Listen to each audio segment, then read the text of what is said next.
Men uylanyapman. Kelin begin emas, show biznesdan. Storiesda ham bir-birlariga mossizlar, oila qursanglar bo'lmaydimi deb yozishardi ko'p. Kelin Sirdaryodan. Endi o'zi birinchi ko'rganimda starasi bor edi u qizni. Yaxshi qizligi bilinib turardi yuzidan. Birinchi syomka kunimiz kechagidek esimda turibdi.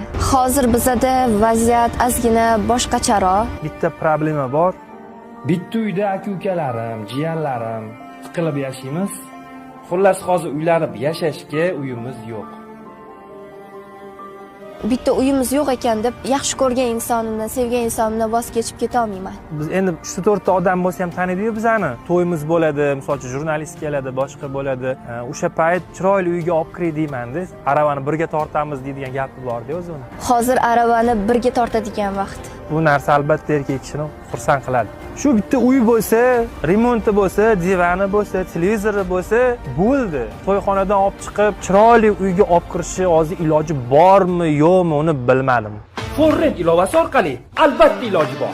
Rostdanmi? Forrent ilovasi bilan birgina klik orqali hammasini uddalaysiz. Forrent ilovasi orqali transport, uy-joy, elektronika, kiyim, sport, bayramlarni bezatish va xohlagan narsangizni ijaraga topishingiz mumkin. Forrent ilovasi orqali ijaraga olish yanada oson va qulay. Forrent